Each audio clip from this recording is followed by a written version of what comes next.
Of course, there's going to be some things that have negative outcomes, or a weird thing like a pandemic or a comet strike, or who knows what it's going to be. There'll be something that happens in the next 30 years that is negative. And how do you want to address that in context of this piece? Well, one of the ways I think about this is the culture itself is just filled with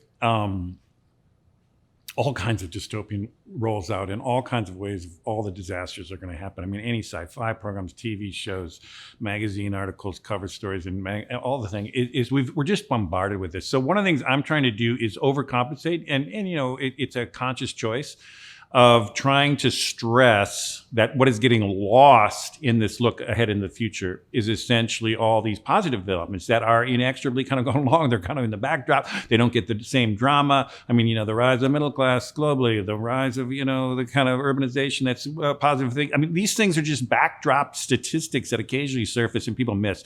And so in many respects, in this story, I'm just trying to focus on that, knowing full well that there's going to be a completely crazy bunch of things that are going to come up here, including wild cards that'll set us back. For sure, it's going to happen, and it will happen. It's kind of, basically, it's kind of the one step forward, two steps back, two steps forward, one step back. I mean, that's just the way progress happens. That's the way technology rolls out. That's the way kind of economic booms happen. We're going to go into a crazy period of time here, and there is absolutely going to be a lot of negative stuff that's going to happen, and there are going to be times where we'll be wringing our hands thinking, oh my God, it's over. But I think what I'm just trying to lay out there is what is missing.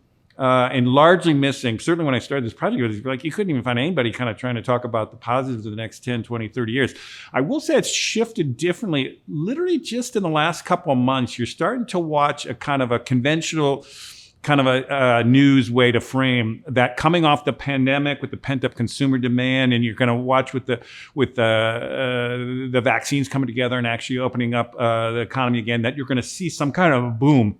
I think of that as relatively short-term consumer boom, kind of the beginnings of, like you say, the post-pandemic kind of roaring 20s. That is a for sure true thing. It is happening and it will happen. But I think what I'm trying to get at is these deeper things that'll keep playing out for 10, 20, 30 years, and that we haven't really thought through fully what it all means. I mean, if we are going to shift even the vast majority of our energy system on the planet to clean energies over the course of the next 30 years. I mean, just think of the economic opportunity of that, and just think about the scale of change that's going to be needed, and just think of all the businesses and jobs and all this kind of stuff. I mean, people kind of know it at some level, and they kind of think, okay, yeah, somehow we got to do this, but they haven't really thought it through. And I think when you do think that through, and you do think that through all these other things, these inexorables I was telling you, and see them in synergistic kind of alignment, it really makes you think, oh my God, maybe we are heading back into something that is going to be quite extraordinary.